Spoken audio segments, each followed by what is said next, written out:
Smart money concept series में हमारा ये तीसरा वीडियो है। आज के इस वीडियो में हम चार्ट पर इंड्यूसमेंट या फिर फेक ब्रेकआउट्स बनाकर ऑपरेटर द्वारा रिटेल ट्रेडर्स को किस तरह से ट्रैप किया जाता है, इसे डिटेल में समझने के बाद हम चार्ट पर कुछ उदाहरणों को भी देखेंगे। तो चलिए सबसे पहले इंड्यूसमेंट किसे कहते हैं ये जानते हैं।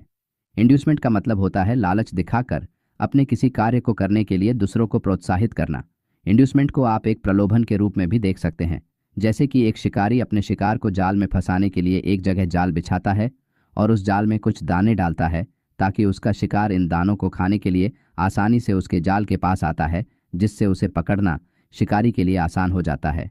यहाँ पर ये दाने एक इंड्यूसमेंट का काम कर रहे हैं। इसी तरह स्टॉक मार्केट में भी ऑपरेटर्स एक रिटेल ट्रेडर को फंसाने के लिए चार्ट पर इंड्यूसमेंट यानी कि फेक ब्रेकआउट क्रिएट करता है, जिसे देखकर रिटेल ट्रेडर इस जाल में फंसते हैं और ऑपरेटर्स इसके जरिए बन रही लिक्विडिटी का अपने बाय और सेल ऑर्डर्स को एग्जीक्यूट करने के लिए इस्तेमाल करके अच्छा प्रॉफिट बनाते हैं। वैसे तो स्मार्ट मनी कॉन्सेप्ट में बहुत सारे कॉन्सेप्ट्स हैं, लेकिन आपको अपना ज़्यादातर ध्यान लिक्विडिटी और इंड्यूसमेंट को सीखने पर लगाना चाहिए, क्योंकि रियल मार्केट कंडीशन में ये सबसे ज़्यादा इस्तेमाल होते हैं। यहाँ प्राइस नीचे आते हुए चार्ट पर इस तरह से प्राइस एक्शन बनाती है। अब एक रिटेल ट्रेडर जो सिर्फ प्राइस एक्शन को देखकर चार्ट का एनालिसिस करता है, उसके हिसाब से मार्केट ने यहाँ नीचे से एक सपोर्ट लेने की कोशिश की है। साथ ही सपोर्ट एरिया के पास प्राइस ने चार्ट पर एक डबल बॉटम पैटर्न बनाया है और यहाँ एक स्ट्रॉन्ग ग्रीन हैमर कैंडल बनाकर प्राइस ने तेजी से ऊपर बढ़ते हुए अपने प्रीवियस स्विंग हाई को एक स्ट्रॉन्ग बुलिश मोमेंटम कैंडल के साथ ब्रेक किया है। इसका मतलब ये एक बुलिश मार्केट स्ट्रक्चर है और प्राइस यहाँ से सपोर्ट लेकर ऊपर जा सकती है। अब इस चार्ट को देखकर इस वीडियो को देख रहे बहुत सारे रिटेल ट्रेडर्स ने यहाँ इस हैमर कैंडल और इस ग्रीन बुलिश कैंडल के नीचे अपना स्टॉप लॉस लगाकर एक लॉन्ग ट्रेड में एंट्री करने का मन ज़रूर बना लिया होगा, क्योंकि प्राइस एक्शन के हिसाब से यहाँ लॉन्ग ट्रेड में एंट्री करने के लिए आपके पास ये 4 स्ट्रॉन्ग कारण है। लेकिन कुछ ही देर में प्राइस इस सपोर्ट एरिया को ब्रेक करके तेज़ी से नीचे चली जाती है और यहाँ सभी रिटेल ट्रेडर्स का लॉस कर देती है। यही इसी चार्ट में स्मार्ट मनी कॉन्सेप्ट्स के सिर्फ इंड्यूसमेंट के बारे में अगर आपको पता होता तो आप यहाँ किस तरह से इस ट्रैप में फंसने से बच सकते थे, चलिए जानते हैं। यहाँ प्राइस इस कंसोलिडेशन जोन को ब्रेक करके बिना किसी रिट्रेसमेंट के नीचे आई है। इसका मतलब यहाँ बायर्स के मुकाबले सेलर्स मार्केट में स्ट्रांग है।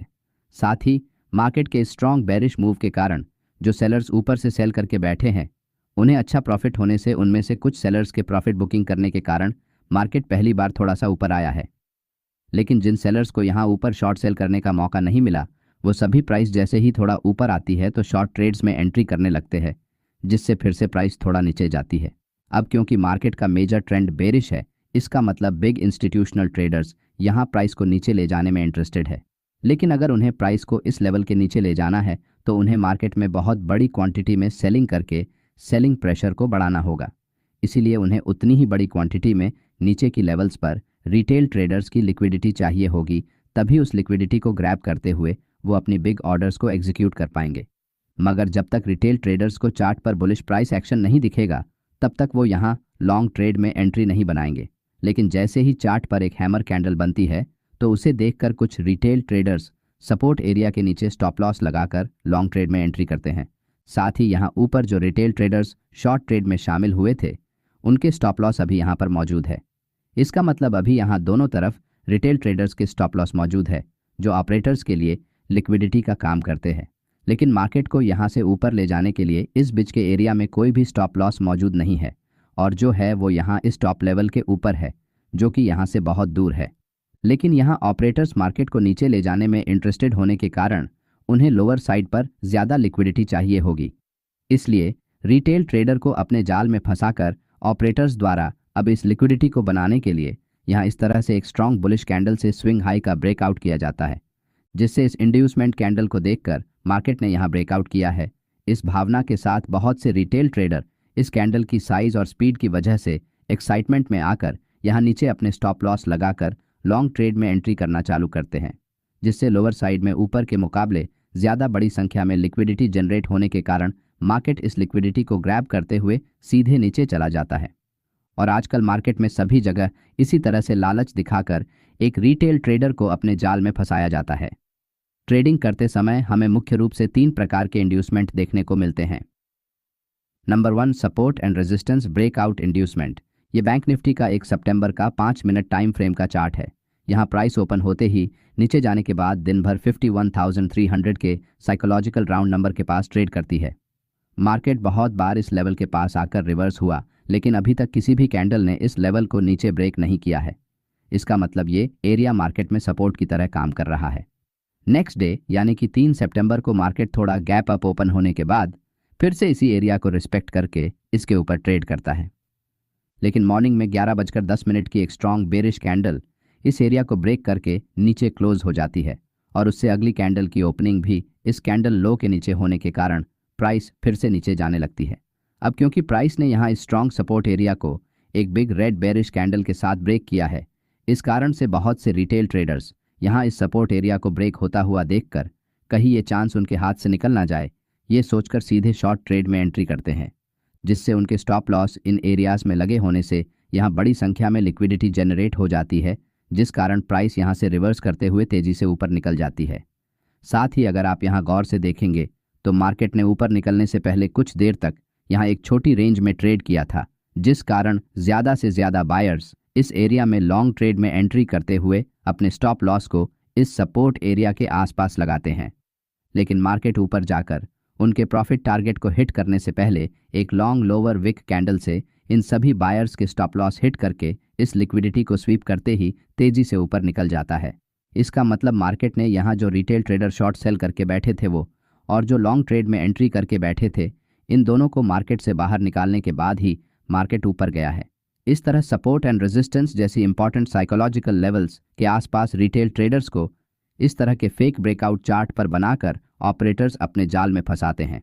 अब एक रेजिस्टेंस लेवल का बेरिश एग्जांपल देखते हैं। दोस्तों, ट्रेडिंग या फिर इन्वेस्टमेंट करने के लिए आपको डीमैट अकाउंट की जरूरत पड़ती है। मैंने इस वीडियो के डिस्क्रिप्शन में एंजल वन ऐप की लिंक दी है। उस लिंक पर क्लिक करके आप अपना डीमैट अकाउंट खोल सकते हैं और उसमें ट्रेडिंग कर सकते हैं और स्टॉक में इन्वेस्टमेंट कर सकते हैं और आप अपनी एसआईपी भी कर सकते हैं। तो लिंक डिस्क्रिप्शन में है, आप अपना डीमैट अकाउंट खोल लीजिए। ये बैंक निफ्टी का 29 अगस्त का 5 मिनट टाइम फ्रेम का चार्ट है, जहां मार्केट इस तरह से प्राइस एक्शन बनाकर 51,300 के साइकोलॉजिकल राउंड नंबर एरिया से रिजेक्शन फेस करते हुए नीचे आता है। लेकिन थोड़ी ही देर में मार्केट एक स्ट्रॉन्ग ग्रीन बुलिश कैंडल के साथ इस रेजिस्टेंस एरिया को ऊपर की तरफ ब्रेक करता है, जिसे देखकर बहुत से रिटेल ट्रेडर एक स्ट्रॉन्ग रेजिस्टेंस का ब्रेकआउट हुआ है ये सोचकर यहाँ लॉन्ग ट्रेड में एंट्री करते हैं, जिससे उनके स्टॉप लॉस यहाँ रेजिस्टेंस एरिया के नीचे लगे होने के कारण इस एरिया में लिक्विडिटी बढ़ जाने से मार्केट इस लिक्विडिटी को ग्रैब करता हुआ नीचे चला जाता है। लेकिन मार्केट में बार बार ऐसा क्यों होता है, चलिए इसके पीछे का कारण जानते हैं। यहाँ सबसे पहले मार्केट लोअर लोज का फॉर्मेशन बनाकर जब नीचे आने लगता है तो प्राइस जैसे ही अपने पिछले स्विंग हाई एरिया के आसपास आती है तो यहाँ बेरिश प्राइस एक्शन को देखकर कुछ रिटेल ट्रेडर्स शॉर्ट ट्रेड में एंट्री करते हैं, जिससे उनके स्टॉप लॉस इस एरिया के आसपास लगे होते हैं। लेकिन प्राइस जैसे ही एक सपोर्ट एरिया के पास आती है तो इनमें से कुछ ट्रेडर अपना प्रॉफिट बुक करके निकल लेते हैं तो कुछ अपने ट्रेड को होल्ड करते हैं।